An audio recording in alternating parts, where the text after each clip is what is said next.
himself, FHO's HNIC, Mr. Him Be Everywhere.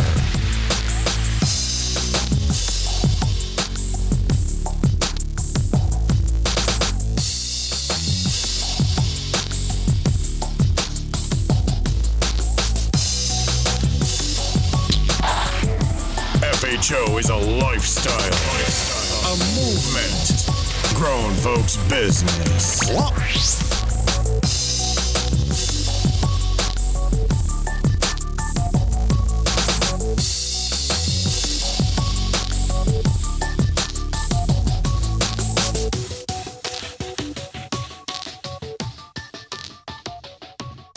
Checking in from an undisclosed location, this is your boy King Pooh, representing the Kings of the South Atlanta Mother Chapter. And every time I get a chance, best believe I'm listening to my boy Big Cell on FHO Podcast Radio. Let's get it. Say, man, what's happening, man? The last day of the year, 2020, is right around the corner. I'm talking about like tomorrow. So I figured I'd do a recap of, no. You got the wrong one on the board. Hold on, player. Okay, I figured I'd do a recap of, hold on, y'all. Let me turn this down. I figured I'd do a recap of FHO, man. We're just going to do a recap of FHO. What up, Christopher Reynolds? What up, Rick Ray Moore? What's happening? My Facebook family. What up, IG over there? Y'all got me right here. Y'all can see me, but I really want y'all to see the screen because we're going to be playing some video. We're going to be doing some flashbacking and some recapping and all that type of stuff. Good morning, New York. What's happening, Freedom? What's up, Miss Freedom? Hold on one second, y'all. What up, Miss Lady? I'm on live. Hey, you on live? Yes, ma'am. Oh, okay. Well, that's what you know. Huh? I don't want to be in live. Oh, okay, well, bye. I'll call you when I'm done. Bye. All right, man. So we're doing a recap, man, of FHO. Man, let me tell y'all something. First off, FHO was started in 2017 officially. Let me show y'all this. Let me show y'all this date right here. I want to show y'all officially when FHO was started. So a little bit over 7 years ago. Now, what made me start FHO was I moved to Atlanta from California, from LA, Compton, from, whatever. Los Angeles, Compton, all that. I'm from it all.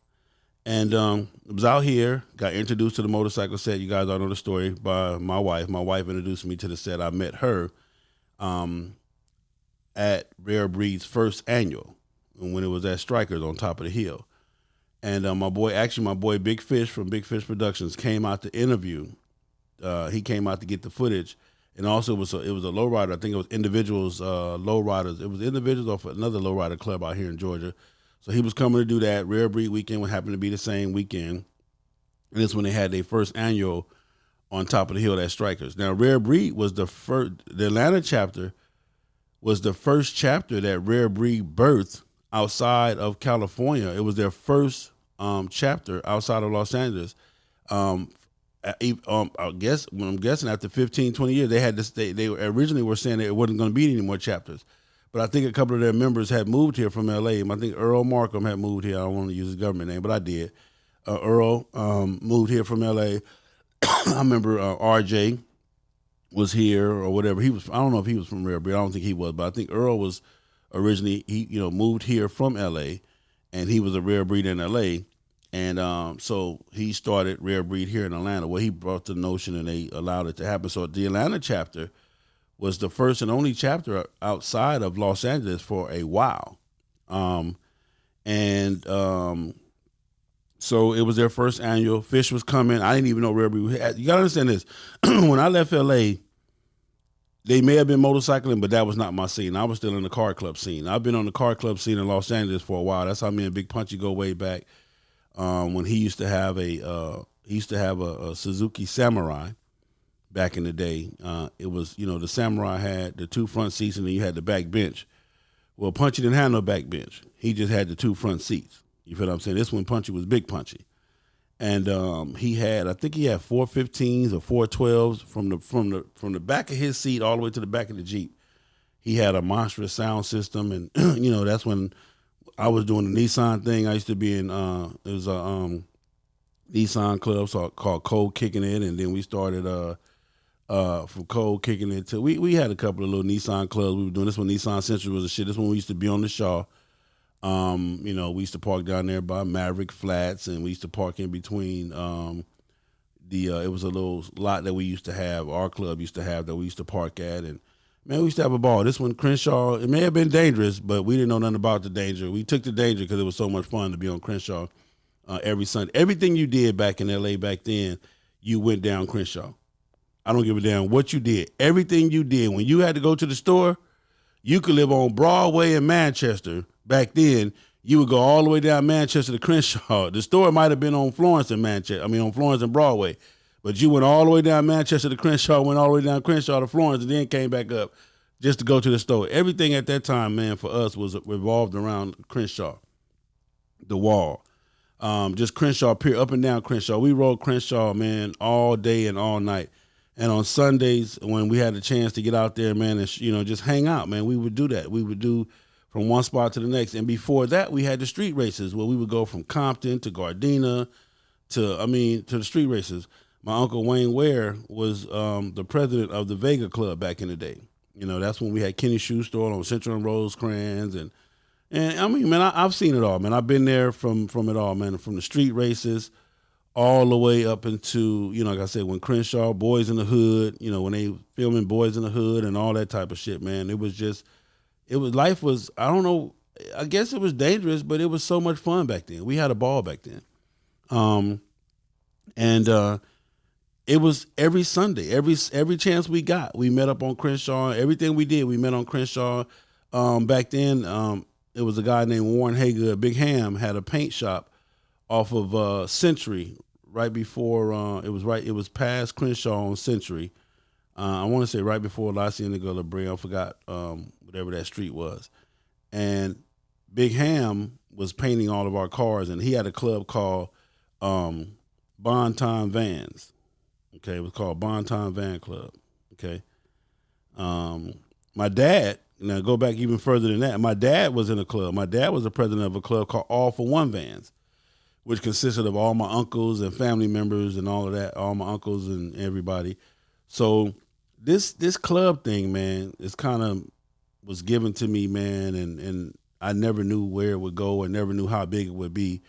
But I've been there, man. We used to the big time vans. Ham used to do. We used to do a big old truck meet in Bakersfield where for the weekend, all the truck clubs would meet out in Bakersfield, and we would camp out for the weekend.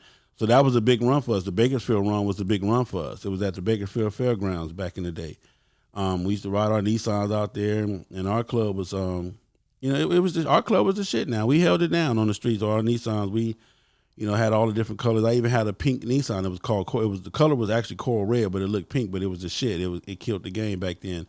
That's when they had Dayton's, and then they came out with the wire wheels and all of that type of shit. It was L.A. wire wheels and just different shit like that, man. We had the it was fun times, man. We used to it was fun times. We actually had a clubhouse. We had a clubhouse on Western and 108th, right down the street from Washington High School. That was our clubhouse. That was our car club clubhouse. Just some fun times, man. But growing up in LA, like I said, I didn't really realize, how bad it was, or the crime. And people talk about the crime, this and the crime that. I had no clue. Elementary, I went to Miramani. Then I went to Carver Elementary. That's how I ended up in Compton with my grandmother. My grandmother stayed on 127th and Slater. So I grew up over there with her, even though we lived in L.A. on 59th and Central. I grew up in 59 East Coast Hood, with some OGs over there, Deucey. I grew up with the Fat Boys, my boy, the Whitey Enterprises, all them cats over there, man, Big Whitey, his brothers and sisters, Linda and all of them, man, and just good times, man, over there. But I would always be in Compton at my cousin Alex and Tony house, and my grandmother lived in Compton. I went to school in Compton because I went to Miramani. I went to Carver Elementary, went to Miramani Elementary, Carver Elementary. I went to Edison, right there on Hooper. and then I ended up going to Willowbrook. That's when Screaming Freeman was actually. I think I went to Willowbrook first, and then left there and had to go. I don't know, however it went, but between L.A. and Compton is where I was because my grandmother lived in Compton, my mom and dad lived in L.A., so we would always go out to Compton. And some people consider 127th and Slater L.A. Compton. It's almost on the borderline, whatever, but it was Compton for us. And we used to walk to school, man. We used to have to walk. I think now that I think about it, we probably walked about to get to school at least 2 miles going and 2 miles coming. I guess back then everybody walked. They didn't, they might have had a school bus system, but that shit was that shit was what it was, man. So it was some fun times, man. We had a ball back then. Life was so much simpler. At that time I didn't even have a clue on who I was or what I was going to be. All I know is I had to survive. I've seen some of my friends die right in front of me. I've seen, we have had chased. We've gotten chased by Crips. I've been chased by Crips, Bloods. I just, been chased by everybody, man. I've had, run-ins and just different things in life, man. Just doing different shit, man. One of the, just growing up in L.A., man. Just having a ball, man. You guys know I also went to prison living in L.A. I did over 15 years in prison, man. I'm sharing some stuff with y'all this morning. I ended up doing over 15 years in prison, man, in California, in the California CDC system. I'm a J number for those that know anything about the system. I'm a J number. I'm a J1. As a matter of fact, I think we brought in the J's because at that time that's when they started adding all of the different numbers. I think I'm a J1. So end up surviving all of that. End up hustling. I remember the pagers, the beepers. Me and my man Big Mush, Gary Timmons. We were real tight, and we used to. That's when they had L.A. pager, M&M pagers right there on Manchester and Vermont. My man Fat Ass Norman, my boy right there, had M&M pagers. You had Sky pagers. Man, we used to have a ball, man. I remember my man. Shout out to my man Ilya Hunt if he ever watched this. He had, we was doing the Volkswagen thing. We had Bugs back then with the all chrome Porsche engines with the Porsche alloys. Just living life, man. I mean, just trying to go back on some of the stuff that we did, man. We had a ball. I remember going to Willowbrook one time. Me and my man Michael Matthew, rest in peace. Michael Matthew, his brother Mark Matthew, Stretch, even Cam, the rapper Cam, Craig Antoine Miller. That's what Cam stands for. We all used to walk to school every day. Craig lived on. I lived on this side of Compton. Craig lived on the other side of Compton Avenue, and Craig stayed in between Compton and Wilmington. I stayed in between Compton and Slater.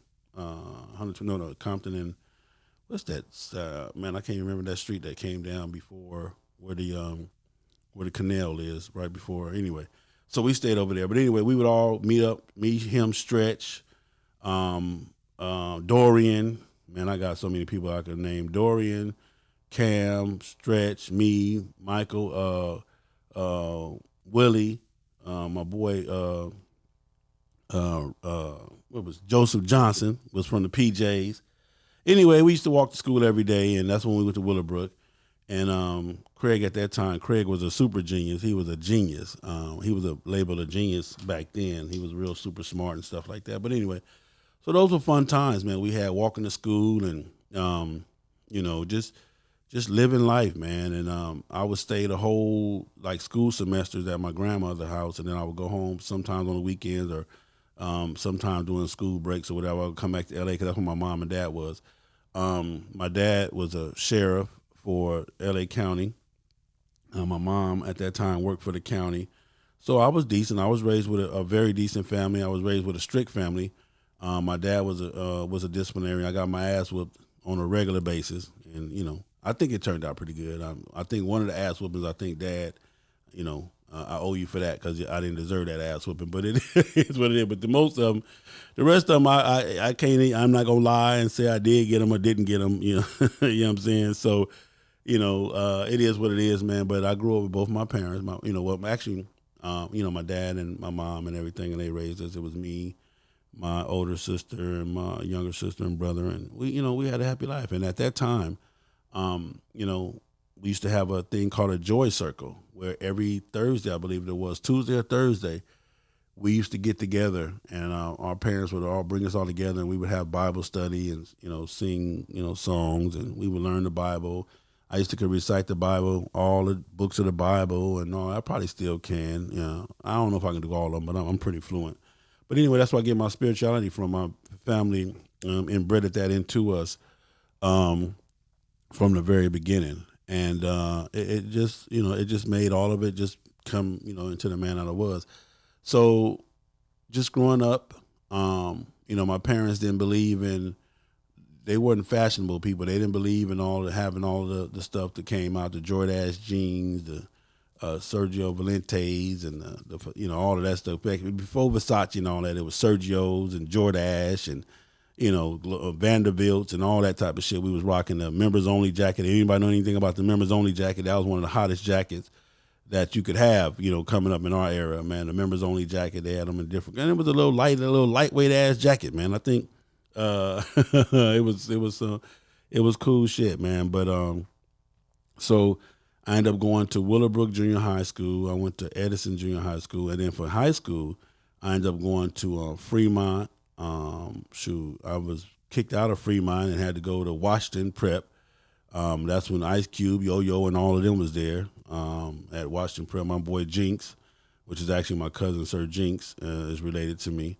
And that's when, from Washington, I ended up going to Washington. I ended up going from Washington, I had to go to Jordan. And at that time, I was probably done with school after that. But, so I've been everywhere, man. I've been from L.A. to Compton, Watts, Long Beach. I've been in Long Beach off Rose. We used to go out there all the time. My cousins and them lived in Long Beach and just different shit like that, man. But just to give you just a little bit of who I am and where I come from and, how long I've been doing this stuff, man. Like I said, me and Punchy, we go way back. Some of the cats just being with him and being on Crenshaw. And we started, I'm going to tell you guys something, which is crazy because we started a car club council. It was called Together with One Destiny, which was all the car clubs that was on Crenshaw at that time. You had Truck Thing, Isuzu Pups. You had all kind of. We used to have a ball. We if you think this bike stuff or this car club stuff is brand new, it's really not. It's been revamped and the wheel been painted up. Some put pot chrome on it. Some had it blacked out. Some had it, whatever, but we've been doing this shit for a long time, man, and it's been amazing. It's actually been wonderful, man. You feel what I'm saying? And we've had a good time, man. And me personally, just to still be here and seeing some of the stuff that I was in, some of the danger that I was in and was a part of, and some of the havoc that I created, and just still being here, man, is amazing, man. But we had a ball. So I grew up experiencing it all. I grew up, in a strict family, but I would sneak out and be a part of the in crowd and, be a part of the bullshit I wasn't supposed to be a part of. And I lightweight gangbang. I ain't going to tell you no truth. I lightweight gangbang coming out of Compton. At that time, my cousin them lived in Santana Block. My boy Gangster John, my cousin, my boy Al, OG Al, we just call him, Al. They stayed on Chester. You had the Chester Street Boys. I can give you guys some history. Then you had the mob. We used to deal with the mob all the time. Give you a quick story, real quick. My auntie, she's a city councilman now, but she stayed in the mob hood, and we stayed across. It was one street. I forgot what's the name of the street that divided the mob from Santana, and so we used to have to go to my auntie house. And she lived in the mob hood, which is mob is the blood. So she stayed in the blood hood, but we lived in the Crip hood.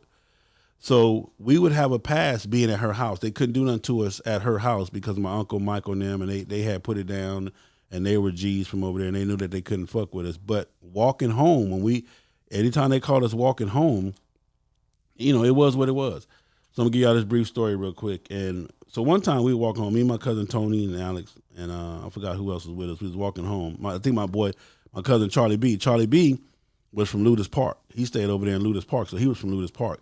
But he was walking home with us from my auntie house. and my auntie Lily Dobson. So that's what we was over Auntie Lily house, and over there it was her. She stayed on Auntie Verl stayed on the corner. Lily stayed on down the street. You know, they had houses like cat a corner from each other, whatever. So we're walking home, and it was alleys. We used to have to walk down the alley, and out of the blue, they caught us. Burp, pulled up on us, blocked us in the alley. And we, as always, we said, okay, dog, it is what it is. We got to fight our way out, do whatever. But this time they wasn't doing no fighting. Man, them fools pulled up and started busting in the alley. Back up, back up, back. I mean, we ducking and dodging, screaming shit off. Everybody, we don't know what to do. We don't die. But we ducking and dodging behind stuff. And I don't really think they was trying to shoot to kill us. They was really trying, maybe wound us or scare the shit out of us, which they did. And out of the blue, one of the homies from Compton, my boy John, JC, he came out of nowhere. Woo, woo, woo, woo, woo, woo. Santana with woo, and he just started letting off. He started shooting that thing. Y'all, come on, woo, woo, woo. And it was a wild, wild west scene, man.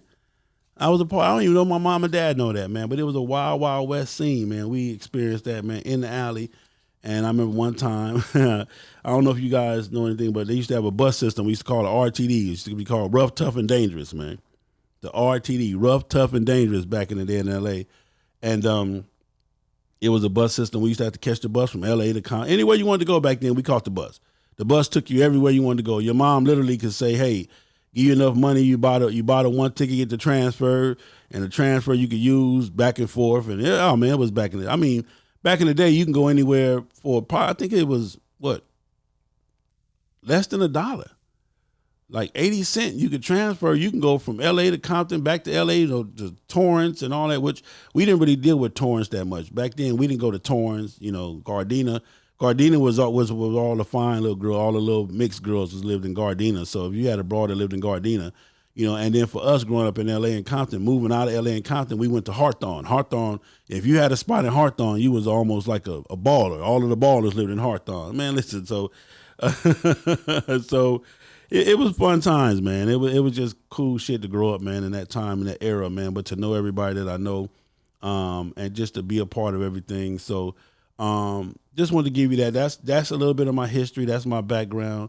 I come from this stuff. I've been doing this stuff for a while. I know a lot of people, man. I've met a lot of people that I've passed through in my life, and some people, most of them, which I've had pretty decent friend longevity, because most of my friends are still here. We've lost some, but a lot of them are still here, man. And just growing up, man, getting into the game. I was talking about pagers. When I remember when Nextel first came, I was a Nextel distributor. I was authorized Nextel distributor back in the day. I didn't even have a store. I would use my house. I used my little apartment as a storefront, and I had I had about 400 or 500 chirp phones and Nextel phones out in the streets, man, where back then, and I wish I was trying to find one of these bills, because I think I kept one somewhere. I was paying a Nextel bill of $40,000 a month back then. My Nextel bill was $40,000 a month, and actually what ended up getting me kicked off of Nextel was that I was actually paying the bill, and they couldn't understand how I was paying the bill and this and that. But anyway, that's a whole nother story. But before all of these privacy acts and all this stuff came into effect, Nextel was the only phone that you could have back in the day that the police couldn't trace. Back then, they couldn't trace a Nextel phone. So all of the ballers had them, and I was the man that was selling it to them. So anyway, it just goes back to that. But I come from the car club scene. I come from being on Crenshaw. I've seen it all when they was filming Boys in the Hood, all that stuff. We was there for all that. Actually, my club at the time, if you look at the scene where the baby is actually crossing the street. Let me see if I can find that real quick, so I can show you. This is my club. We were in the movie Boys in the Hood. Let me see something. Go to YouTube. Where's YouTube? But I'm gonna show you my club. This is my club. This is actually, at this time, Ray was the president. Hold on one second. Scene from Boys in the Hood. Let me see something. You'll see my club in there. Scene from Boys in the Hood with Baby in Street. With the baby in the street. See if it'll come up real quick. Here it is right here. Let me show y'all this real quick. This is crazy. I'm gonna pause it so you can see So look at the Nissan Sentra. You'll see my club logo right here. This is my boy Ray George at the time. Watch this. Let me pause it. Okay, that's the Nissan Sentra right there. Those are all my club cars right there. That's Ray George car, that green car, and his license plate at the time said King Ho. So this car right here, this red car, you can see our club logo in the window, but all these are our cars parked up and down the street. At that time, you had the Mustang Club, which was the 5.0 club. Just different shit, but this is my boy Ray George right here. He gonna stop and get out.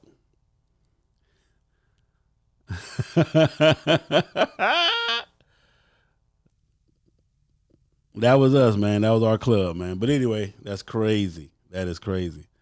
We were part of all of that, man. I was there for that, and it was just good times, man.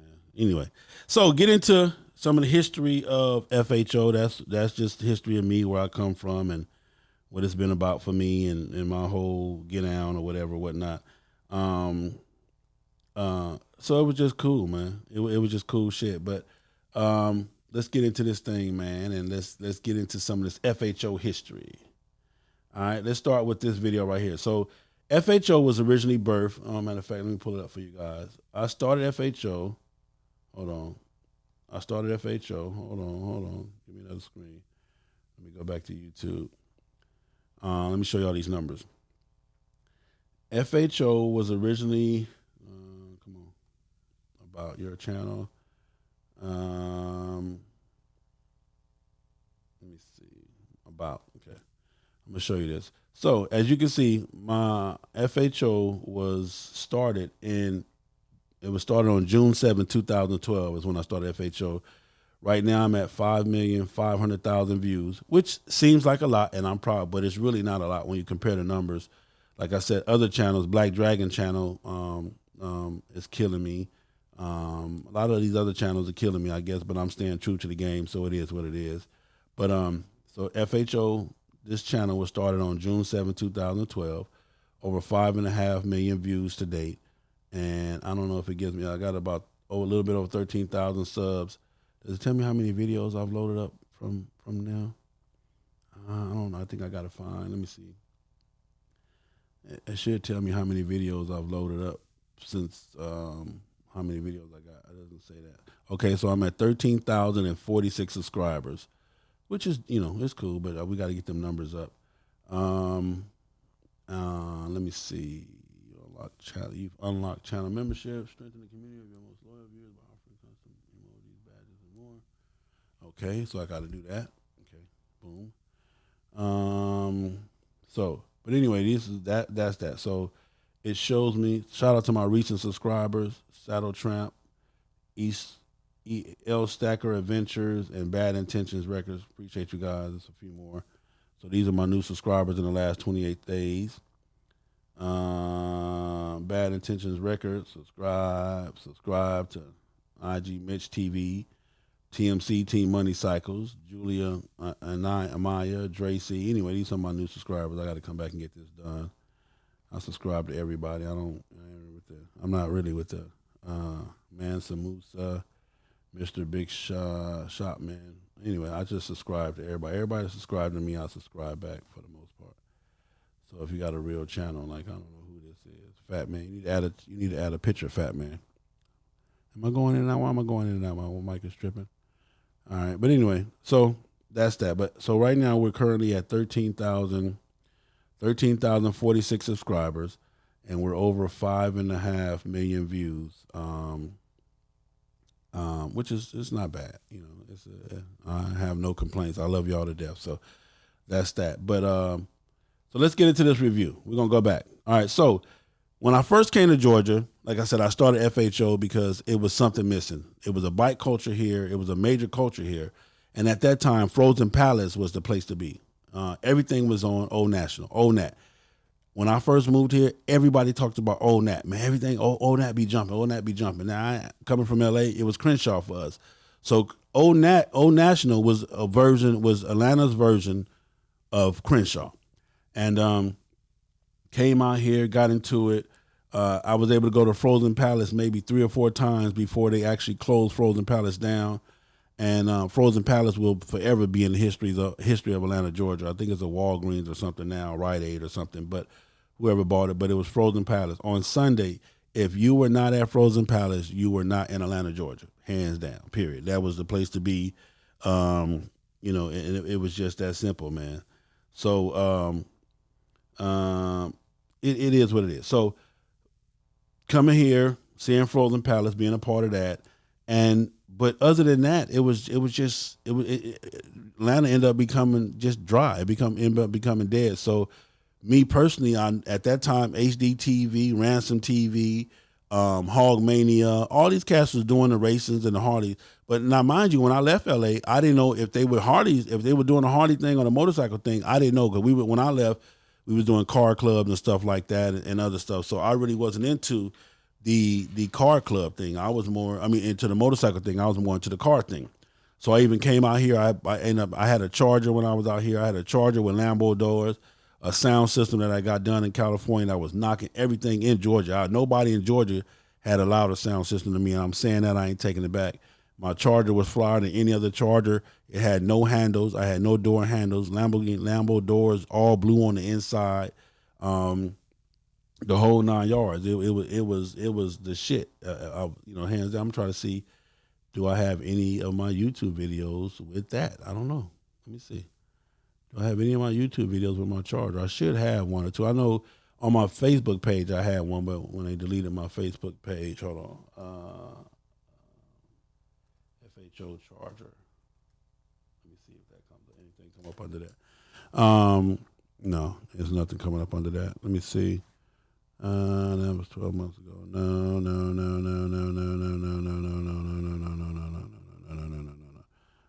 So nothing up under that. When is this one? It's 3 years ago now. 3 years ago. Live. Boots and jeans. That's 3 weeks ago. My interview with Ken. I'm trying to see if I got anything with my Charger in there. I don't know if I have any videos with my Charger. Look at this. That's 5 years ago. My man Gator. Gator was a cool dude from Rare Breed. He was a little difficult to deal with, but he was still a solid dude. And let me see. FHO Blue Charger. Let me see. Big Sale, Young Sale. Let me see if I got something on the Young Sale Charger. Because that's what they used to call me, Young Sale, when I moved to Georgia. I changed it to Big Sale. Okay, no, I don't have it. I know it's in there somewhere. I don't know how to find it, but I'll try to find it. But anyway, that was in. I had a blue Charger with Lambo doors, hell to pay. Sound system unbearable. So let's get into this thing. All right, let's start back. So 7 years ago, Rare Breed was on the ground and they came to Atlanta. Let's start this video right here. I really can't play too much of it because I think this video has a bunch of copyright stuff in there. Let me go back here. All right, let's see what we got.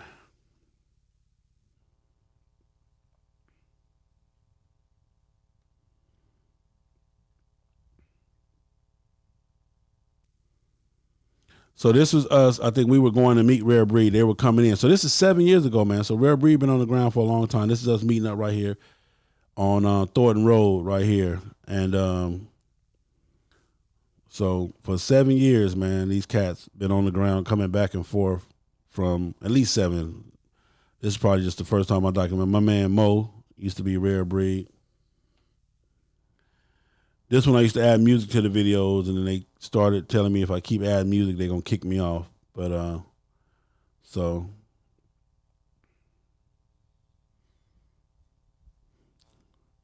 Let's see.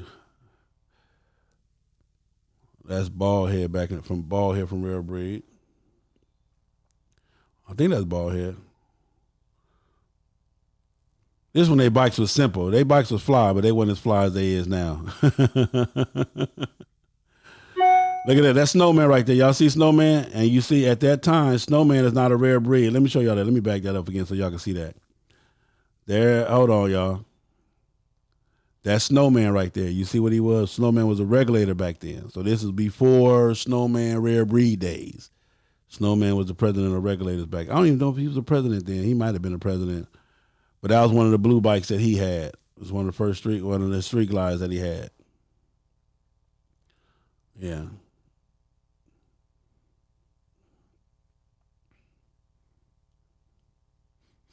Mm-hmm. Look at Super Dave. Super Dave been doing this thing for a long time. Look at it.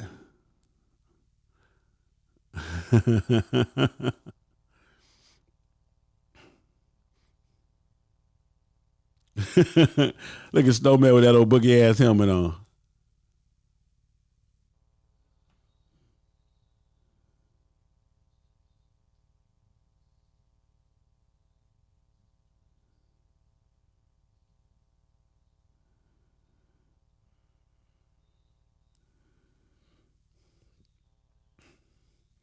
Anyway, let me see. We're gonna fast forward. Anyway, so that was them. Big Rig.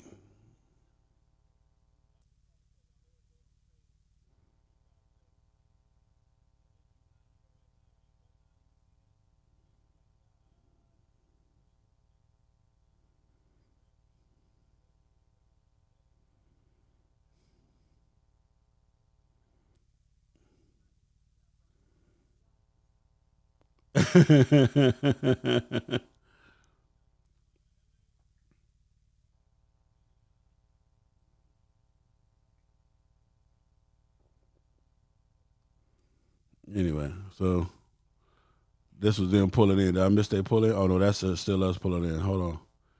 Okay, hold on. Here they go right here, pulling in. This was a cold video, man. Let me see something.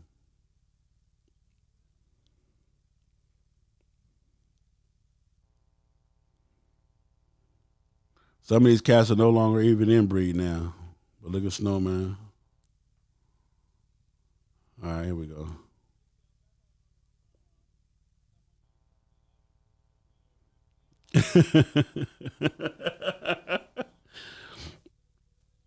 Big Chunky.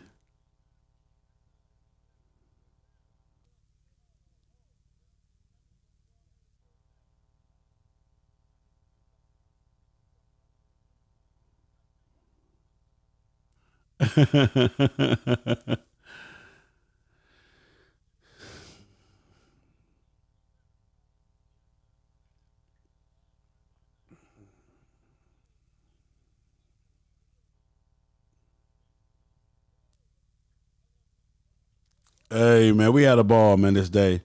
Just riding and hanging out. Let me see. So that was them pulling up. Baby Slip, I think, was on the ground. That might have been his first ride. I'm thinking, was that Slip first ride across country? I'm not sure. Anyway, that was them, man.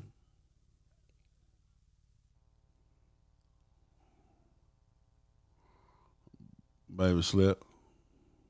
Yeah, so Indiana chapter. At this time, I don't think, but Rare Breed might have had 3 or 4 chapters. That might have been it at this time. That's all they had. So, anyway, all right. So hold on. So let's go back right here. Let's go back and start it on. So this is actually when we're in Atlanta. We're pulling back up in Atlanta.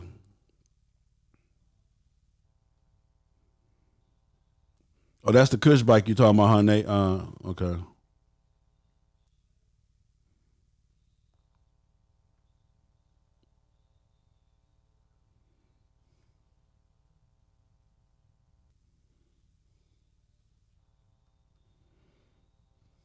Boom, boom, boom. Right now, we're pulling up at DK shop. This one, DK Killer Customs was the shop we hung out at. Search all to go Big Mall. Big Mall, been doing this shit.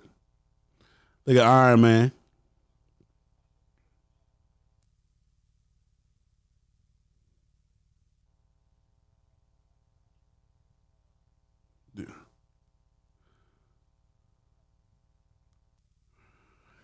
Look at all these cats, man. These are all OGs, man. Mr. Nate. Anyway, so that was that, man. That's one of the first videos I believe that I did. Like I said, that's 2007. When was this video? This video was actually, hold on, let me get the info on this video.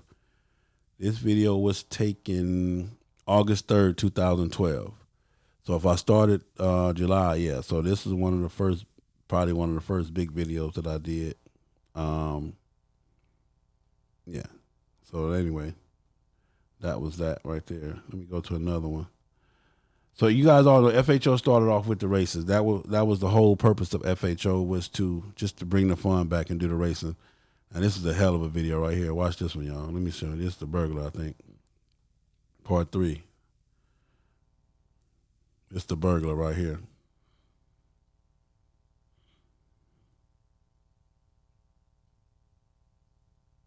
Oh yeah, Chunky had plenty of snuff.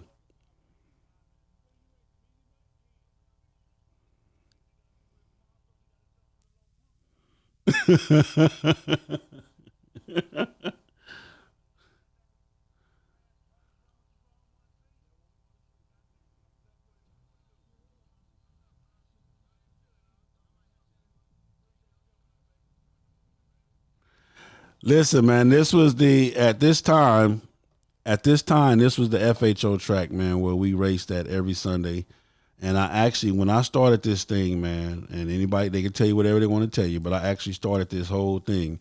I actually went to the police department, the closest police department. My wife helped me and told me where it was. I went to the police department and said, hey, brother, we just want a spot where we can go race. We don't want no issues, whatever. And they were like, no, we don't allow that. And I was talking to the police chief or the captain chief, whatever it was at the station or whatever. And I told him, well, we riding Harleys. He's like, Harleys? Them slow-ass motorcycles? I said, man, it's just a bunch of old men. We just out here hanging out. And they gave me permission at that time for us to have this street over here and to race on this street. And they used to actually come out and watch the races. And then people started filming them being there and all of that stuff, so it kind of got controversial, and then they had to pull away, but they would still come. They never really shut us down. We never had no issues back here racing. We used to go out here.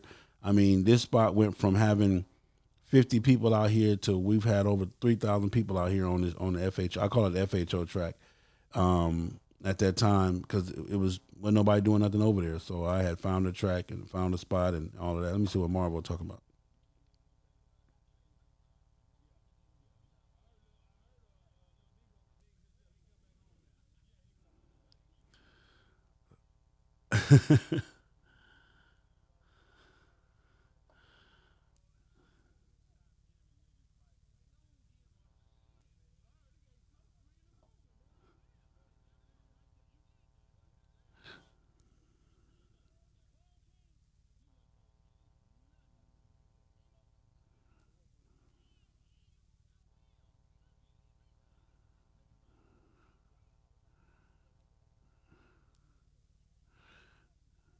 Anyway, man, this was us out there that day, man, and here go one of the races. So this when I first started with just a cell phone, and my whole thing over was, I really was just trying to just document the fun that we were having. It really wasn't an issue of really being where I am now. This is one of us at the shop. Hold on, let me pause this one so I can start it from the beginning. Now, if you know anything about this is when the burglar first moved to Georgia. And again, these were fun times, man. These were hella fun times.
Listen, man, I want y'all to know. Y'all see Snowman? That's when he had his gold. See, that's the real Snowman. When Snowman had gold teeth, he was a fucking fool, man.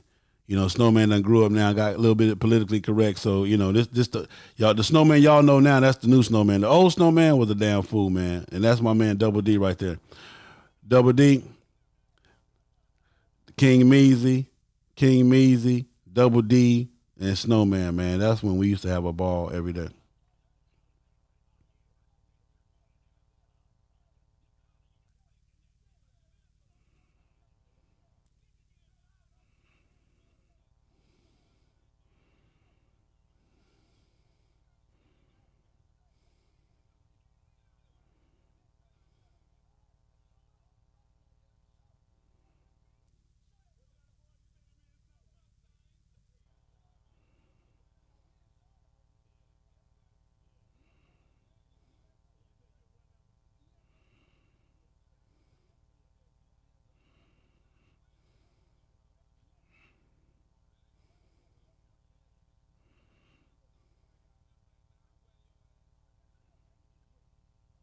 And you get the break.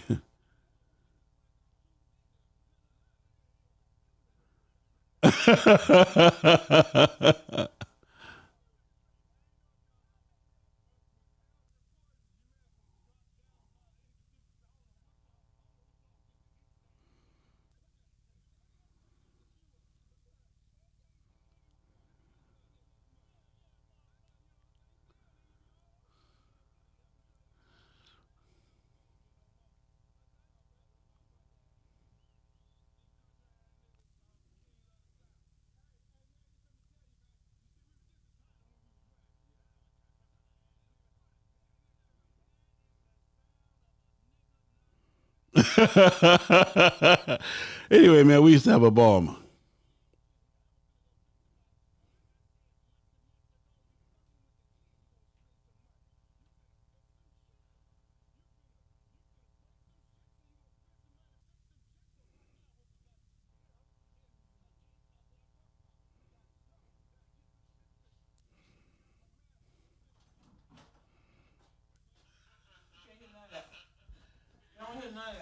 They can't hear none of that?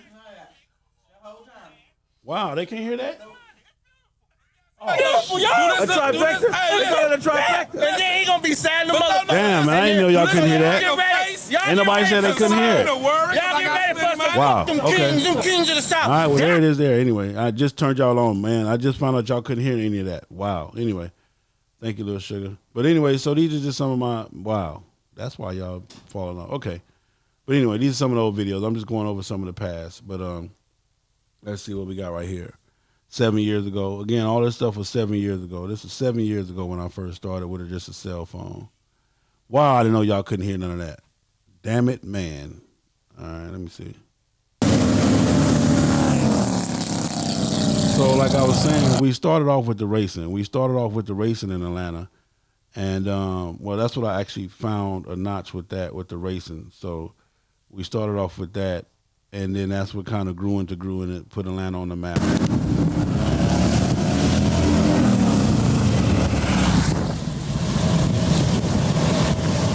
Why y'all didn't tell me y'all couldn't hear? I wasn't even tripping. And the joint with you and Blue and the candy shop stock shit, yeah. All right, I didn't know y'all couldn't hear that shit, man. That's cool. Oh, man.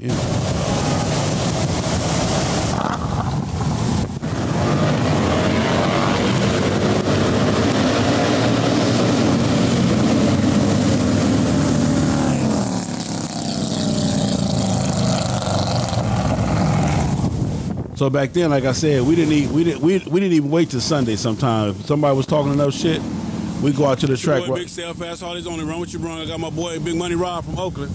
Yeah, so Big Money was here. What happened, Chan? What happened, baby? What happened, baby? Hey, he vicious on the takeoff. I ain't gonna lie. Harry ain't. Hey, I don't believe the hype, but he's showing me what's real.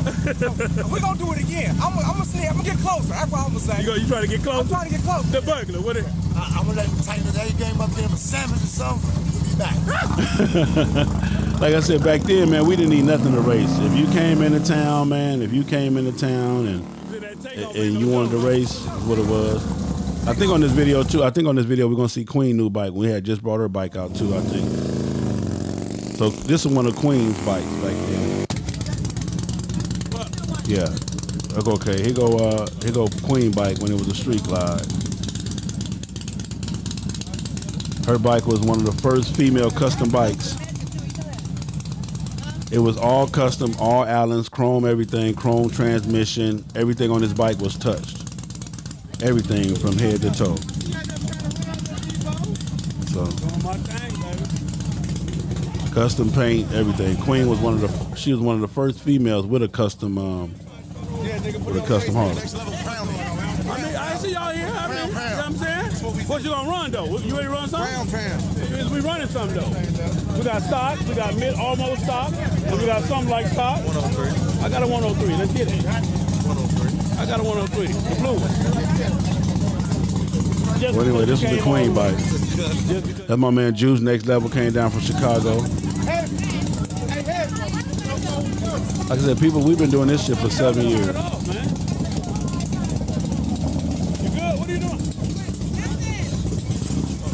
That's Queen with the headwinds, PM forks, everything.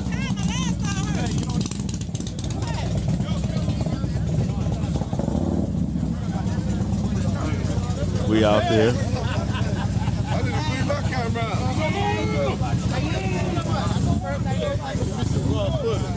Anyway, let's see. Why you put your bike over there in the car? I don't know what they doing. I don't even know why they even moved it. I think niggas just wanted to stop bikes up. Okay. I won't worry about Pinky. That was it. That's all you need to worry about. Hey, baby. What it do, man? Pinky, that's what we talking about. I try to worry about Beautiful. I guess I have to worry about We Pinky. ain't worry about Beautiful. Beautiful in the back. Yeah. Back, though. Yeah. Wait on Beautiful in the music. Yeah. Because right now, she killing them. She killing them. She killing them. Pinky in the brain. Pinky in the brain is shutting them down. That was the name of the bike, Pinky in the Brain. Pinky in the brain. You know what I'm saying? On the one time. So, me, I appreciate you coming out today, baby. You gonna get something? So anyway, that was 7 years ago. Let's see. So Queen debuted that bike. So that's September 3rd, 2012. So that's when like I said, she was the first female with a custom bike, fully custom bike. Let me see. What is this one right here? What are we talking about? Right? This was in my garage, I believe, at the time. Let me see something. Yeah, just love from my friends. Always thanks. Let me see. Oh, this might have been. What is this right here?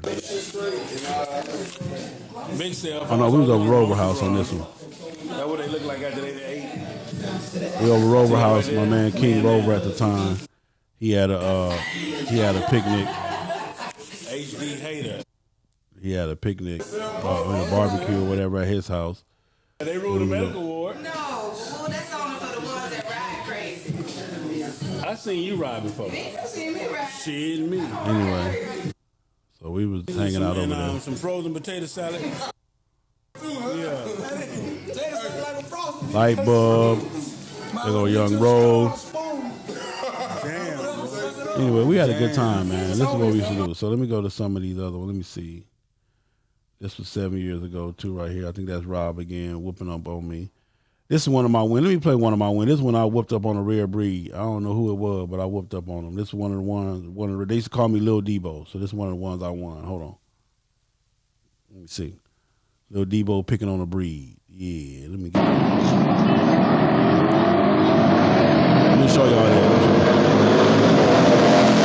So that's you see the gap? You can't, I'm gone already. His bike ain't even in the picture. You know what I'm talking about? Look at that. Look at the gap I got on him. You know what I'm talking about? I'm telling y'all, I used to be something back in the day, man. You know what I'm talking about? I used to be something back in the day. Mark Clark, thank you for that, bro. Anyway, I just wanted to share some of this history with y'all today, man. 2007 is when we started this thing, man. I mean, 2012 is when we started. This was actually August the 25th, 2012. And it's been a roller coaster, man. It's been up and down. Sometimes I wanted to give up. Remember when T-Bo told you about the bowling? We both said, it must have been. Check it and see. We was talking about bowling. I used to do a thing called a big head bowling. We used to have a bowling tournament. Hold on. We used to do a thing called a big head bowling tournament. Where you had to bowl with your helmet on. So let me see. We call it Stay in Your Lane Bowling Tournament. So you had to bowl with your helmet on. Let me see. Let me see. Hey, Country, is it true that you called out Toby, man, and you want to challenge him for the ball, man? I called Toby light-skinned ass out for his punk-ass ball. I want to challenge him 3 games. 2 lanes, 3 games, and his ass. I want it in my hand. what he say? And what he say? What? My response, he had a chance to win the motherfucker last time and he lost. That what he had to say? Yeah, I can't keep giving people shit, you know what I'm saying? Hey, country. That Harley ball over there on that table, that motherfucker be in Libya screen this evening. This evening? Yeah, and Take a picture of the ball. Yeah. And say, niggas, come get it. That's listen. When I did my tournament, that's what I gave away. I gave away this ball right here. It was a Harley Davidson bowling ball. That was what the prize for the winner of the tournament. But we used to have the bowl with your helmet on.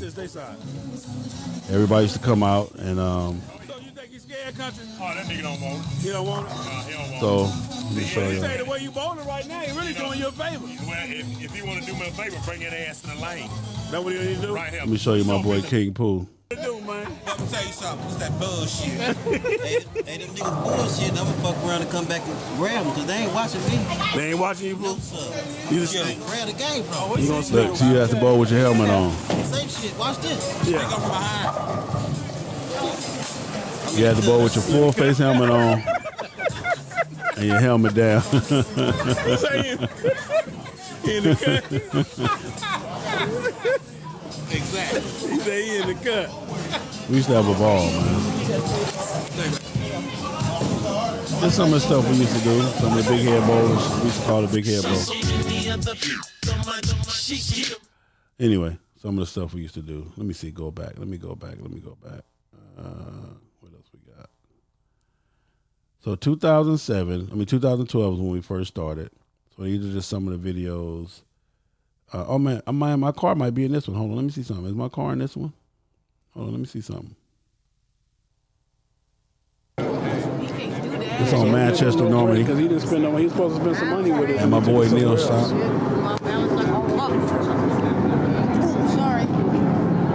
Oh, Western, Manchester, Western, I'm sorry. Charlie.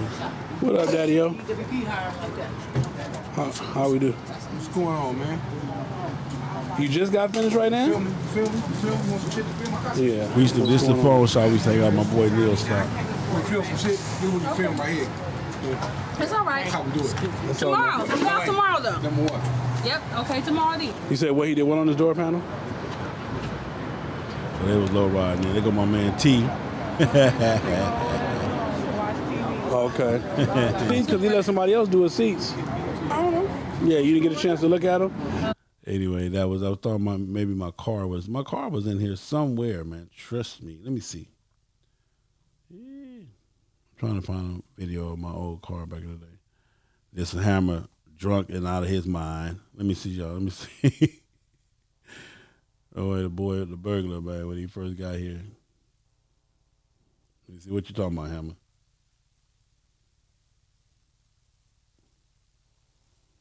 This is a preview of DVD Volume 3 coming.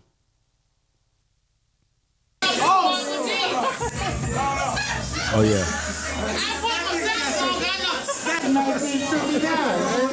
Hey, who is this on? Don't put the camera on that nigga. One thing about it, MCP should know how to take a nigga out his motherfucking game. MCP.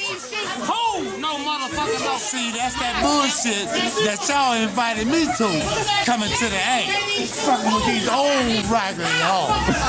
Who is these old bitches, man? Fuck these hoes. Hey, excuse me. Old hoes. I took the bitch head off. I thought the bitch that bitch neck. That night, Hammer ended the party, man. He ended up breaking a pool stick, clowning and showing out, but we had a good time, man. That was over Snow's house down in the basement. We was hanging out. Let me see. 7 years ago at Applebee's. Which one is this one? Let me see what we got going on with this one. Anyway. Let's see. Oh, this is some of the King's TV stuff. Okay. Okay, so this was the last, I think this was the day Queen wrecked. This was the last time Queen, this day, oh yeah. On this day right here, y'all see this Queen bike. She wrecked her bike this day. That's my man Brad from Soul Brothers, Arizona. He ride my man E from Kings of the South. Brad was in town. He was riding his brother's bike, Jose. He was riding his brother Jose bike. And he was in town. He picked us up. But this particular day, at the end of this day, Queen wrecked his bike and broke her leg and all kind of stuff at the end of this day right here. So we had hung out all day. There she go riding right there. And later on that night, she ended up wrecking that bike. And that was the last of the bike. So this was the last day of this bike.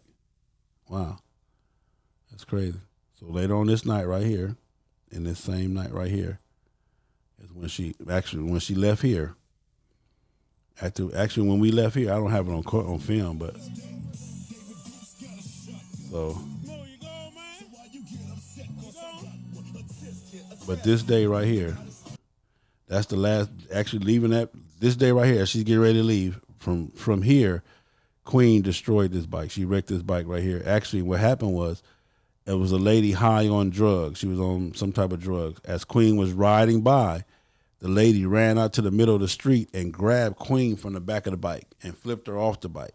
But Queen's leg got stuck in between the lower fairing and everything else, and she ended up hitting the gas and running into a telephone pole and kind of destroyed this bike, man. But this was Queen's first pink bike. Huh?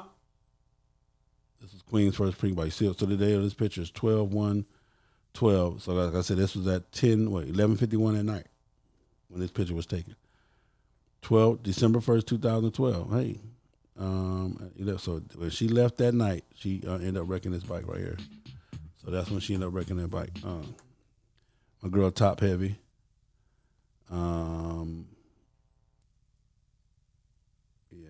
So my man Cheese. Wow.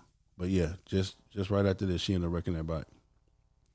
So as we're taking off right here, let me see. I think I had already been going or somebody pulling up or something. But anyway, she ended up wrecking the bike that day. So that was crazy that night. All right. So that's that. Wow. So that was the day Queen, you wrecked the bike, little sugar. Some more of that.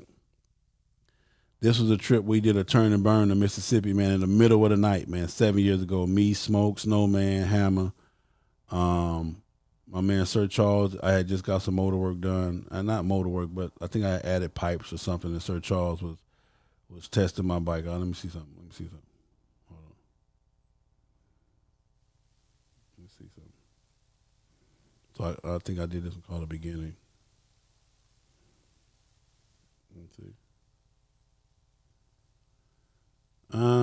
This killing spree right now.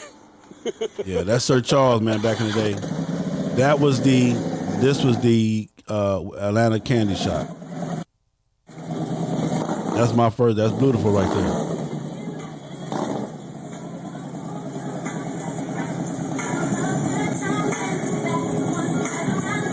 Music in the background.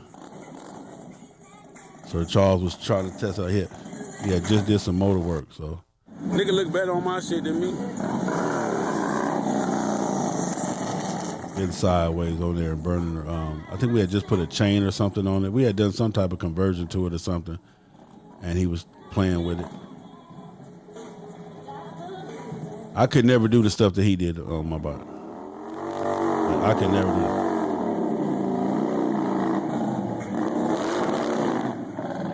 Yeah, so.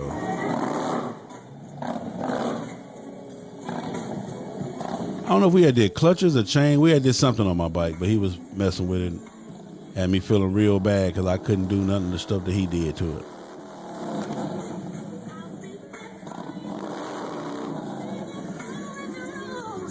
Yeah, let's see. Came by myself to the candy shop. It was like 17, 18 Red Brie. I couldn't get a motherfucking race. You understand me? JP talking about we can foot race and all that old shit. You understand me? That's all I'm saying, though. You understand me? Yeah. I'll take you on this blue bike. Yeah. What? It ain't no You want hardest. some of I only race you want hardest. the fade or what? I only race You hardest. want the fade or what? I only race hardest, man. You gonna pull out some old, that shit, they got some nitrous or something up in it. Yeah. You know what I'm saying? That's how they got it. You see how they respect the Everything- 103 though? everything You see how they that come respect? up out of You here, see, they we'll do it. gotta go get the ATL version of Hammer to come fuck with the little punk ass 103. Oh, I love this shit right here, boy. I'm telling you, Yeah. Time you get ready. Shit, E, pull that right there. We'll take that right there. Look over there by the track here. I know what y'all gonna do. That what y'all gonna do? That what y'all gonna do, huh? And you already know he don't want to say nothing. That nigga better not say nothing. That nigga better not even act like he gonna say it. Anyway, that was the starter. That's when we had first started racing, and that was my man Sir Charles. He had the original Atlanta candy shop. Anyway, I'm just trying to show y'all some of the stuff. But this is where we all started from, man. This is another race where I think I dragged my man Rags on this one. Let's see. He came out the hole, damn near lost it out the hole, I believe, on this one. Let's see. Yeah.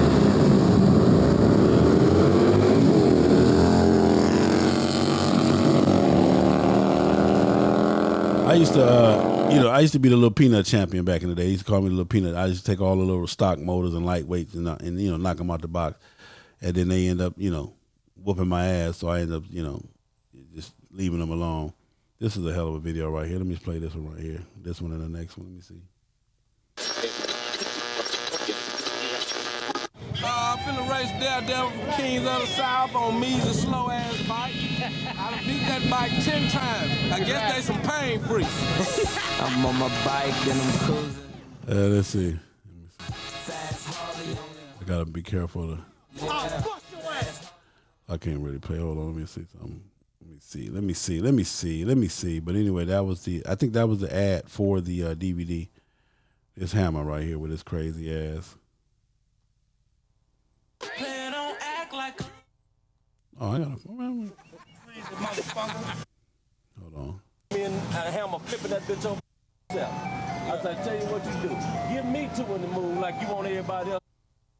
17, whatever you got, and you bragging about beating that 107. I tell you what you do. Give me two in the moon like you want everybody else to get.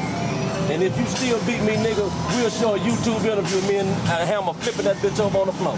In the shot. Hey, tell them nigga we racing tonight. Get on the phone. That's the Super Black. I would change your name. Crazy motherfucker. I ain't too much fucking with you too much right now. Hey, because I don't like the way you be half-ass putting that shit out there.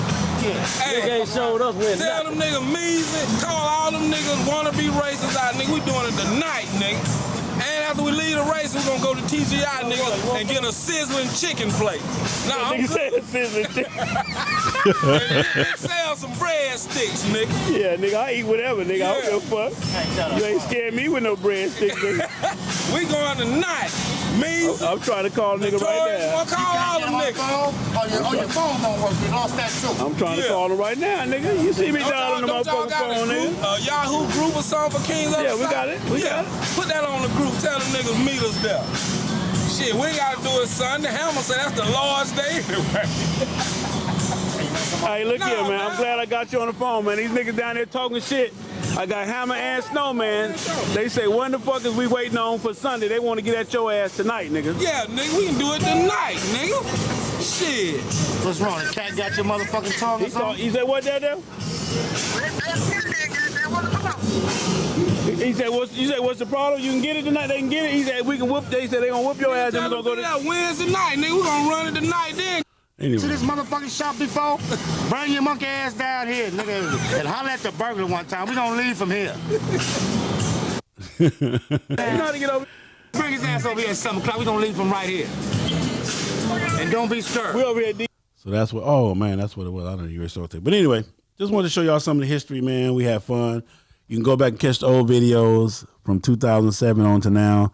We've progressed so much, man. We've done so much stuff, man. And I just thank you guys for being with me. I want to play this video, though. I definitely want to play this video. Hold on. Because this video, I think this was the highlight video for me of 2000 and period. This is my highlight video for me. A lot of things have changed in the bike set. And one of the things that has changed, man, is the interaction between us and the OMCs and the 1%ers. And it's just become crazy. So this was a video I did before the studio, and I wanted to play this today. And I want you guys to see this one right here. Gonna be homeless, and you out here acting. This one I used to do the videos. Hold on. All right. What's good? What's good? What's good, man? I hope we don't have no transmission issues with this. We've been having transmission issues lately here at the house. I don't know if it's the internet, or whatever it is, but I need y'all to hear this one, man. This ain't finna be a nice post. This ain't finna be a friendly post. We finna get right down to business and tan some people's ass today. Yeah, I know it is what it is, and again, y'all know who I am, and you know I don't give a fuck. So it is what it is. So let's get ready to rumble around this motherfucker. So I want to close the title. The year off with this one. You know what it is. Let these numbers swift. What it do? Quintus, Fifth Ward. All right. Again, like I said, this ain't finna be a nice post. This finna be straight to business right here. We finna get straight down to business. I'm tired. It don't make no goddamn sense.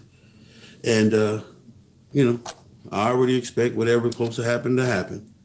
You know, some people feelings gonna be hurt. Some people, you know, it is what it is. You know, I got to get the numbers right. Okay. First off, I am Big Cell, FHO's HNIC, Mr. Henby everywhere. This is my channel. I represent no one but myself. These are my own personal views and opinion. If I don't say your name, I wasn't talking about you. If it get close to you and you the dog that got hit with the rock and I threw it in the crowd and you was the dog that got hit, then holler, goddammit, because it is what it is. You understand what I'm saying? Again, the channel survives on and thrives on your support via Cash App, via PayPal, or via the Super Chat button. If this channel has helped you in any kind of way, please support the channel. If it has helped you learn or develop better motorcycling skills or whatever, which I hope it does, please support the channel, show your love. I want to thank everybody that already has supported. And the whole 9 yards, man. And I want to stop right now and give a special shout out to my man, Mr. Road King and I Guy. They'll be on here. These are some of my YouTube brethren who follow me and support me the whole 9 yards. So I made a shout out to them. Okay. All right. They took care of us this weekend in Lafayette, Louisiana. We had a ball. In spite of everything, we had a ball. All right. Now, the title. What's up, Mr. Henry Morton? What's going on with you, brother? And I know my girl Doc J probably on here. She don't like when I do the shout outs, but I got to give the people some love that support me. So it is what it is. Shout out to my girl Doc J, one of the up and coming legends, one of the greatest to do this thing. All right, so let me get down to business. The title is called The Patch Police. With all of the bullshit we got going on the bike set, we now have a new thing called the Patch Police. It's already bad enough we don't got brotherhood, we don't got uniformity, we don't got togetherness, and we don't got all the rest of the shit. So now you want to add Patch Police, okay? The Patch Police are the individuals, okay, who come to your party or come to another person's party. They don't even go to their own shit. They come to somebody else's shit and start looking at people's patches to find fault, error, or mistakes, or to question who gave you this and who gave you that. You understand what I'm saying? And most of the time, these patch police ass motherfuckers don't ride their motorcycle. They only come to your party. They only come to your party to fuck up your party, fuck off your money, shut down your event, and to make a name for themselves. Most patch police are nothing but punk ass bullies. What kind of motherfucker, and I'm cursing, excuse me, but I'm hot and I'm at home, so I gotta watch my, but what kind of motherfucker gets all dressed up in all of this attire and all of this gear and comes out to somebody else's party to look at vests and question a motherfucker about a vest? This ain't even your function. This ain't even your party. You feel what I'm saying? This is somebody else. You feel what I'm saying? This is somebody else's shit. You understand what I'm saying? And you ask somebody else's shit asking questions about a motherfucker patch that he wearing on his back that obviously he paid his money for and been wearing it and or whatever the fuck you doing. But now you want to come and do motherfucking patch police. You understand what I'm saying? Who in the fuck commissioned you to be patch police? Who in the fuck commissioned you to question anybody? Let me tell y'all something. It's a new era, man. That little boy shit that y'all been used to dealing with, that shit ain't no longer. You got grown ass men and grown ass women out here riding motorcycles. I'm telling you, you seeing it in the news. You know what I'm talking about? You seeing it in the news, man. I promise you motherfuckers is getting killed, dead, shot in the head and all that other shit, fucking with niggas, trying to take niggas' property and question them about shit. And this the thing about it. You's a 9-to-5 ass nigga. You got a job that you want to go home, that you want to go to work to. You got a wife at home telling you your ass got 15 minutes to be out, if not have your ass at home, or else your ass gonna be homeless. And you out here acting tough, acting bad, trying to regulate what somebody else got on their motherfucking back. Are you fucking serious? And like I said, you at somebody else party acting bad. Let me tell y'all something, man. Let me tell y'all something. If and when that's your job, if you have been commissioned to be the patch police, and all, let me tell you something. Some of the patch police, they even got informers that work for them. Let me, and I'm gonna say this, and I don't mean no disrespect. Take it however the fuck you want to take it. When you see me, deal with me.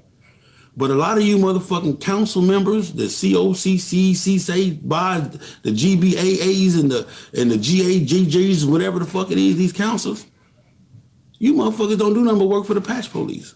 Because understand this. Let me tell you what a bike set is. The bike set has gotten to the point that you got motherfuckers more concerned about what another motherfucker wearing or doing than riding your motorcycle. You feel what I'm saying? Than riding your motorcycle. If you was riding your motorcycle, you wouldn't give a fuck about what somebody else got on their back, or how they got it, or how they rocking it, or whatever the fuck they doing, or who gave them permission to rock it, and et cetera, et cetera, et cetera. And, oh, this ain't gonna fly over here. Well, motherfucker, I rode it over here. I wore the whole thing when I rode it. And then you got these motherfuckers that go on Facebook and drop the little subliminals. You feel what I'm saying? They drop the little bullshit subliminals. Oh, I wonder why they allowed to do this. I'm just asking. Bitch, ask the question you want. First off, call the motherfucker whoever you asking about, old coward ass motherfuckers. Yeah, that part. You know what I'm saying? See, because this is the thing that killed me. You know who I am.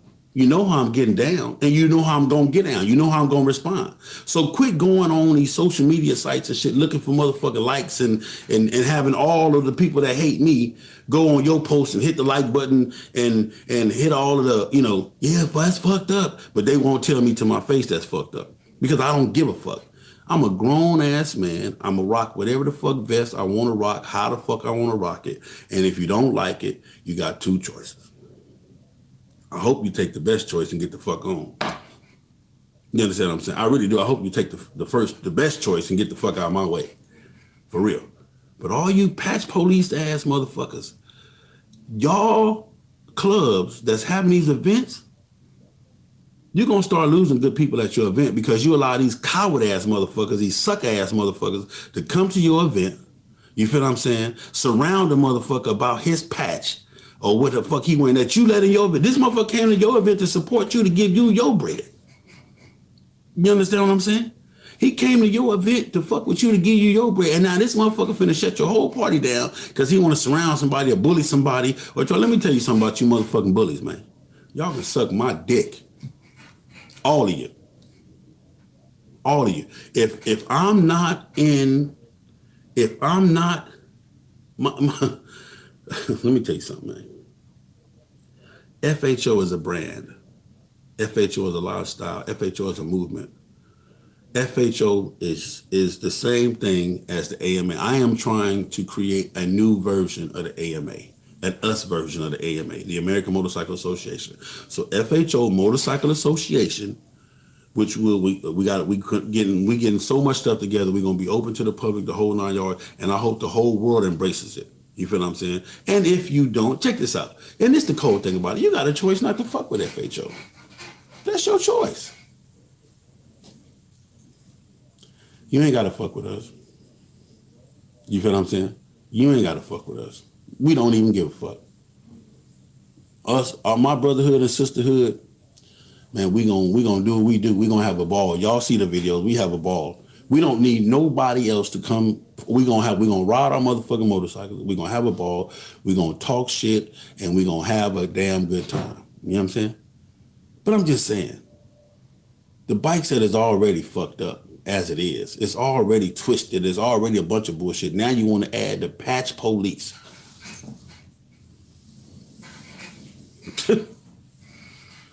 Now you want to add the patch police. Now you want to add a motherfucker telling you what you can and cannot wear, what you can and cannot pay for with your own money and put on your own motherfucking back, man. And it ain't got shit to do with them. It ain't cost them $1. It ain't cost them a dime. It ain't cost them an ounce of grease. It ain't cost an ounce of grief. I'm sorry, not grease, but grief. It ain't cost them an ounce of no sleep. You feel what I'm saying? It ain't cost them none of that. You feel what I'm saying? It ain't cost you a motherfucking dime. And then, like I said, you guys form these councils. You feel what I'm saying? You guys form these councils to regulate who, what, where, when, and how, and who can and who can't, and who do this and who do that. And I ain't got nothing against them, because I'm going to tell you like this. One of the best councils, and I say this all the time, my man Oates in Augusta, the Augusta council that they have is one of the truest forms of what a council is supposed to be that I've ever seen. I still don't agree with all of it, but I understand their mission. Okay. They honestly have a true mission. I still don't agree with none of it, because you got to understand this. A grown man or a grown woman can do whatever the fuck they want to do, how they want to do it, and they're prepared for the consequences. And they're prepared for the consequences. But don't fuck up nobody else's event.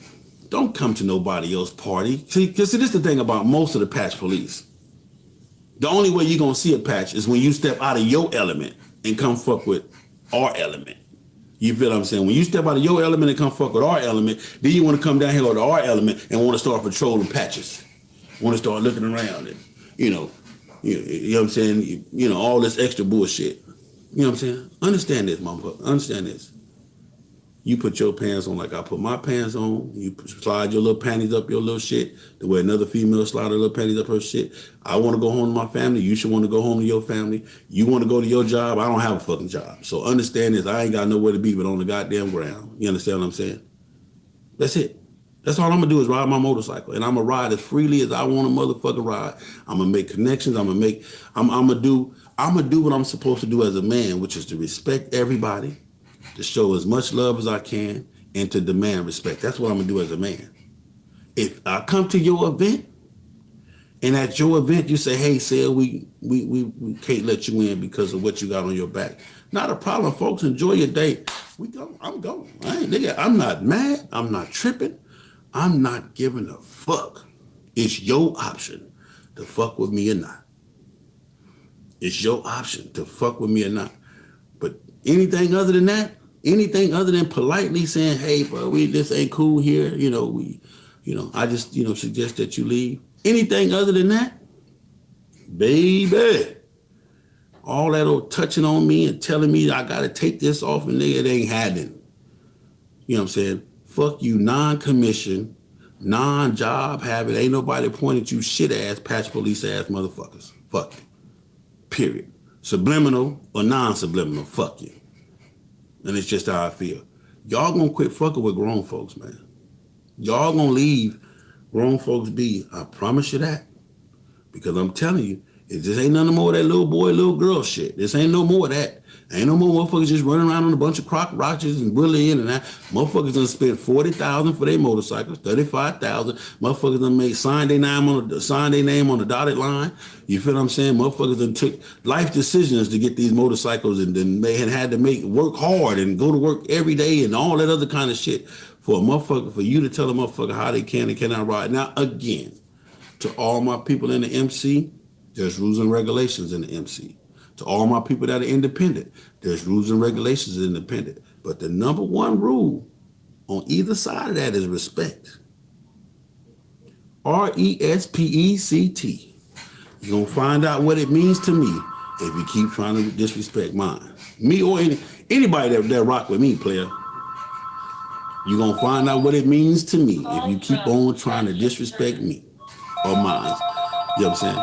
So this is just a little message, man, to anybody that has been commissioned to, hey, when you go to the party, if you see them there, let us know. You snitch ass, coward ass, whatever the fuck you is. You feel what I'm saying? Whatever you is. If you give a fuck about what's on another motherfucker back instead of what's on your back, you's a coward. If they shit ain't crossing over your shit, if they shit don't infringe on your shit, then you ain't got no business being worried about whatever the fuck they got going on.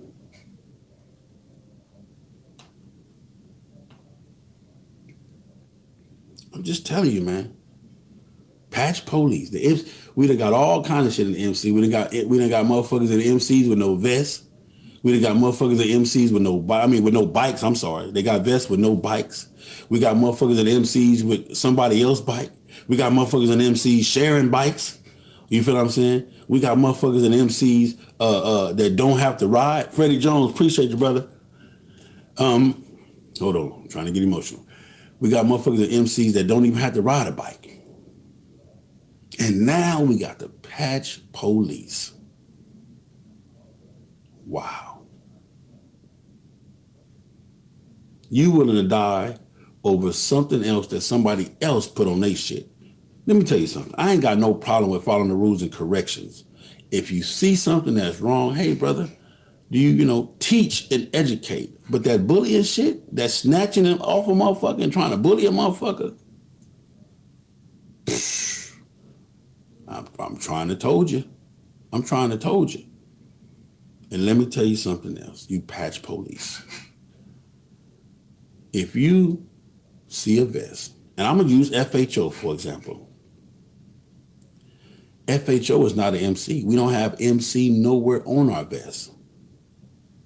We don't have MC nowhere on our vest. We ain't got no city rocker, no state rocker. Hell, I'm subject to put USA on that motherfucker. That's our turf, nigga. The United States of America. I'm an American, ain't I? So that's where you from, America?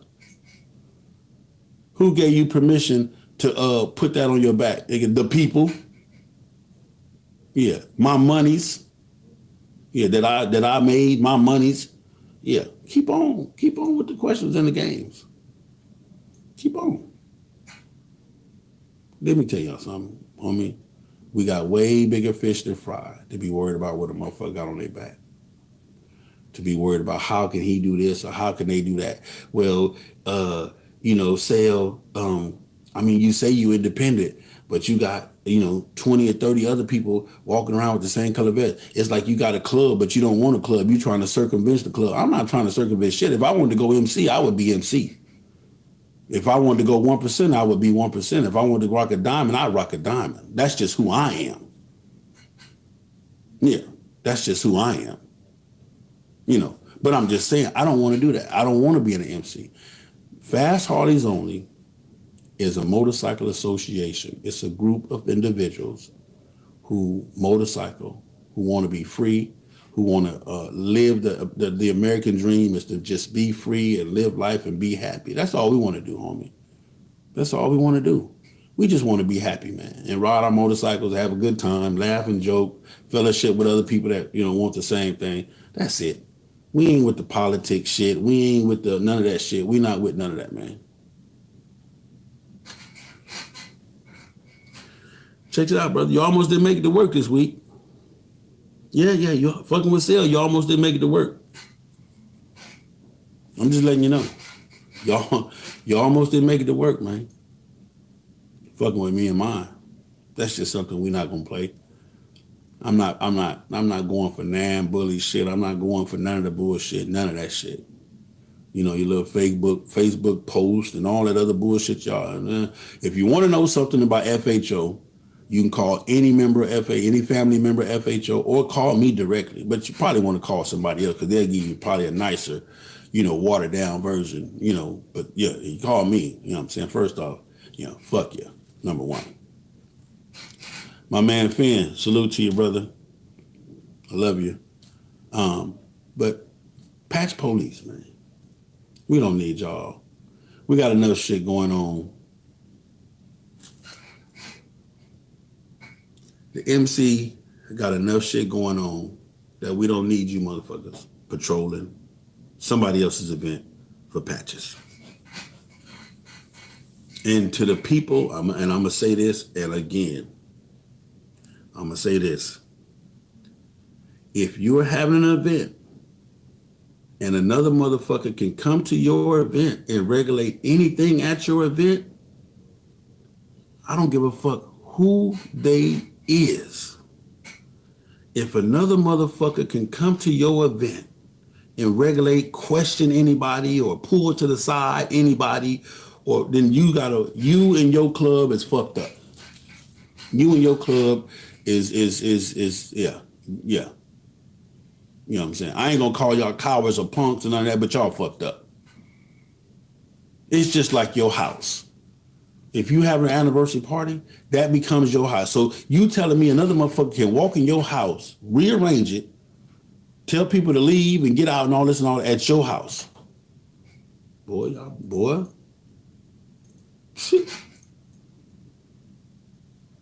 Motherfucking patch police. And the cold thing about it is, the motherfucker that's doing the policing probably don't even ride a motorcycle. You know what I'm saying? Probably ain't never been shit in his whole entire life. You know what I'm saying? Probably the biggest coward in history. But now, he the patch police.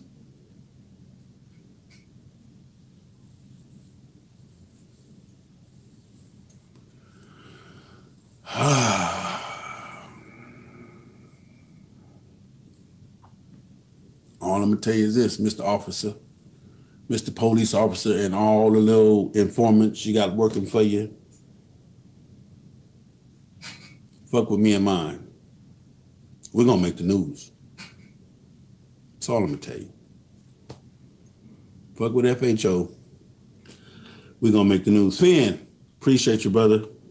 Appreciate you. Love you. I love you to death, bro. You already know, you know. Buddha bless. Appreciate you, man. Thank you. I'm getting emotional because this shit, it don't even make no sense, man. But anyway, let me get it together. I didn't want to be on here long. I didn't want to take up too much of your time. But let me tell y'all something. It's time out for the bullshit, man. To all these councils, to all of the people that feel like they have the right to govern, you know, something. And like I said, it's supposed to be a thing of education. Education. That's what I said, goddammit. I know what education. It's supposed to be a thing of education. And if it ain't, appreciate you, brother. If it ain't for education, then what is it for? If your council is not to educate the up and coming, to basically have a set of rules that kind of govern everything and keep everybody playing so that we can all play and have a good time, then what is it for? For you just to sit back? Because see, this would I'll be damned. I'll be damned if anybody gonna tell me how to motorcycle, because I know goddamn well I motorcycle. I know for a fact I motorcycle. And I motorcycle with the best of them. It's a couple of cats on here. Finn, I just saw Finn on here. Doc J. It's a few other cats that motorcycle. And all of us don't motorcycle on social media. You feel what I'm saying? So just because I'm more privileged on social media, I'm not saying that that's what makes me motorcycling, because I'm on social media. Look at what I do. It's a lot of people that don't do social media but motorcycle. And you know what? You know why we know them? Because we all motorcycle. Because we all motorcycle. Everybody that motorcycle, we know that. We know each other. We fuck with each other. So we out there. We out there at the gas stations in the middle of nowhere and all this and hobnobbing and where you riding to, because we motorcycle. I don't give a fuck. See, and that's the thing about motorcycling. Motorcycling don't give a fuck about what patch you got on your back. That's irrelevant. That's irrelevant. You could be the only motherfucker in your club motorcycling and we not going to even give a fuck. We don't hold it towards your club. We don't hold it towards your, none of that. Dude, because we motorcycling, we don't give a fuck. Let's ride, baby. Where we going? California, Maine, South Dakota, North Dakota, Indiana. We ride. We motorcycling. We don't give a fuck If you motorcycling, your vest is irrelevant, brother.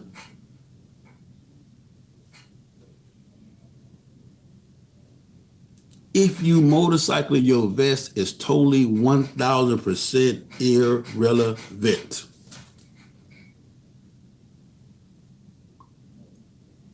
I'm just telling y'all, you know, I don't know. We just don't need nothing else on the set. We need to shut the doors of the set and get back to motorcycling. Get back to fellowshipping, having a good time. What's up, Hoptown? Hoptown Riders MC, Mr. Patrick B. White. How you doing, sir? Melvin, what up, man? My man ATL Hot Wheels, my man Q. It is what it. Dirty Bro, you don't want no vest. You could have been had a vest. You need to knock it off, Dirty Bro. You know, you and the wife, y'all family, so you already know, man. Marlon Mills, thank you for checking in.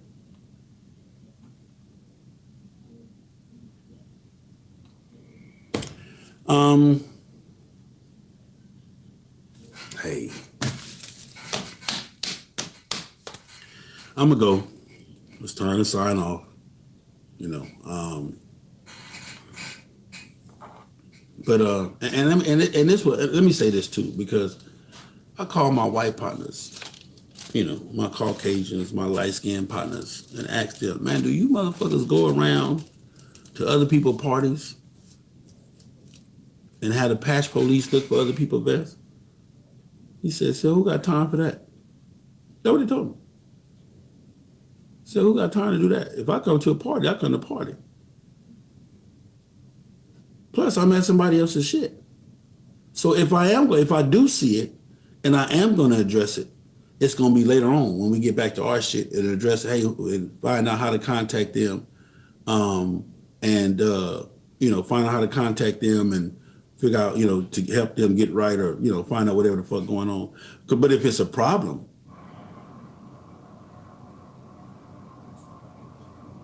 you know, so this is some nigga shit.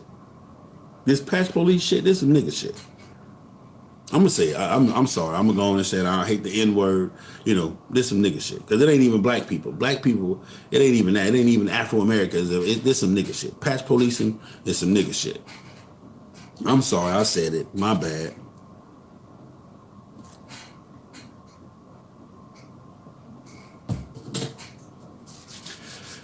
Whew. My man Drifter, what's going on, baby? True G in the game. I love you, brother. You already know. But to all the patch police out there, to all the patch police informants, to all the patch police's peoples, you know what I'm saying? To all of you motherfuckers, man, find another job. Because patch policing in 2019 gonna get your ass DEAD.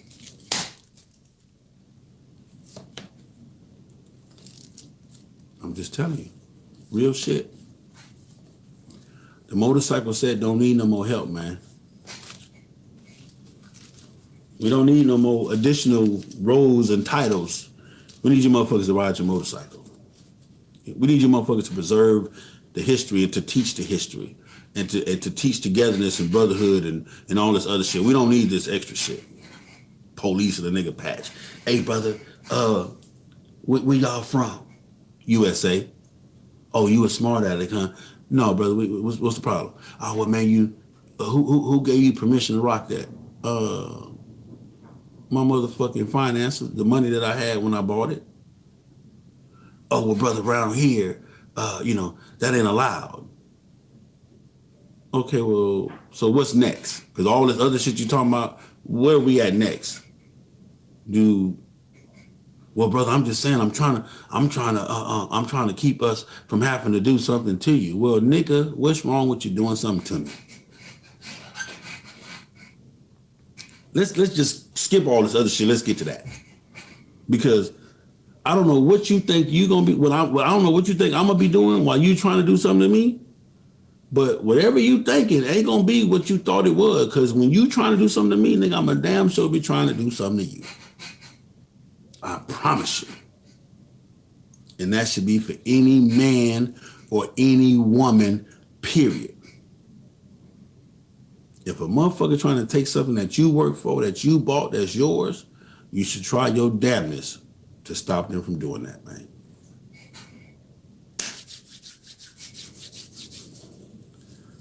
Them days is over with, man. Ain't no more little kids on the bike set, man. Motherfuckers is grown. Motherfuckers got mortgage payments, houses, apartments that they paying and owning and operating. And motherfuckers got $40 and $60 and $70,000 motorcycles.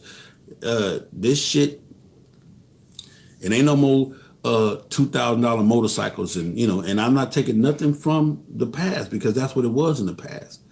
But ain't no more $4,000, $5,000 motorcycles and motherfuckers is riding around. No, motherfuckers is spending 10s, 20s, 30s, and 40s and up thousands for shit. Kareem Hill, man. Appreciate the $10, Kareem Hill. Appreciate you, sir. Ain't no more of that bullshit, man. Motherfuckers got whole entire situations to come home to and to protect and to stand by and all of those shit. I'm telling you. Keep playing the games. Keep playing the games, man. Keep on playing the games. You patch police ass motherfuckers. If you didn't get dressed to go have a good time at the party, then what are you here for? If you didn't sit in the mirror and take your time to get prepped up and do your thing and, you know, make sure your motorcycle was shiny or whatever and come to the party, what the fuck is you here for? Because that's what we came to do. We came to party, have a good time, see some of my partners that I ain't seen and meet new partners and hobnob and exchange information and learn some shit. But you came to patch police. At somebody, ain't nobody even hired you to patch police. You came to, man, I'm gone, man.